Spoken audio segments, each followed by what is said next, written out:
We're from an international magazine based in LA. My first question is, October being Mental Health Awareness Month, what advice can you give all these kids? Well, as a cancer survivor that dealt with mental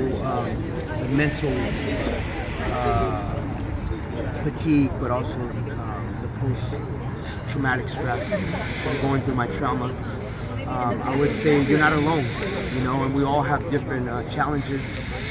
Mine came through battling cancer, and yes, it took me out physically, but it also took a mental stress on my mind. And fortunately, I've been able to get therapy for it. I've been coping with it, learning how to cope with it, and I spread nothing but love and appreciation for those that feel alone. My message is always you're not alone, whether you're battling cancer or dealing with mental health.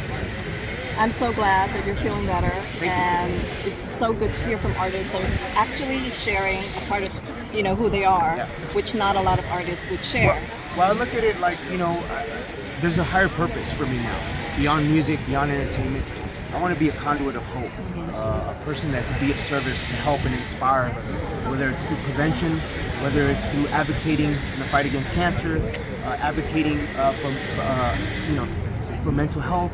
Like, folks need that. We need people to step outside of the comfort zone, me as an artist, but also be active and bring gravity to that and the urgency that is this conversation, and not be embarrassed about it. Actually embrace it and welcome this conversation, because I feel like a lot of us go through traumas, but it's those that are able to surrender and unveil those layers that can speak on that. Yeah, and I know that a lot of people, especially kids, are inspired with your music. Thank you. And they get through each day just listening to it, and it kind of uplifts them, day to day. With your new song out, Don't You Worry. Don't Worry. Yeah, I love that song. Thank you. I could resonate with it, especially me going through breast cancer. So it's like very inspiring, very motivating. So could you tell us more about this song? This song is like a mantra for us. Don't you worry, everything's going to be all right. There's been other folks that have done that. Bob Marley, Stevie Wonder, Bobby McFerrin.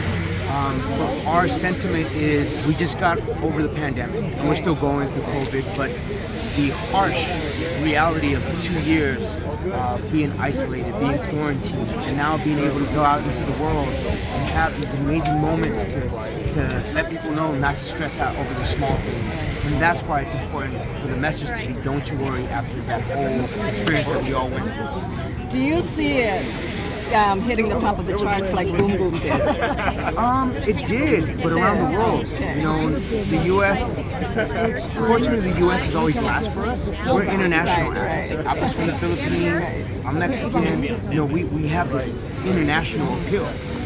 So the fact that we're able to go to Italy and France and Germany and be number one, and have these songs in Mexico be number one for 8 weeks, we're appreciative and we're very thankful. And any plans of going to the Philippines? Going to the Philippines? Are you guys going to the Philippines? Of course. There's no tour without Philippines. So definitely coming to Philippines very, very soon with the new album. It's always exciting to go back to the PI. Thank you guys. Good luck. Thank you. Okay, bye-bye.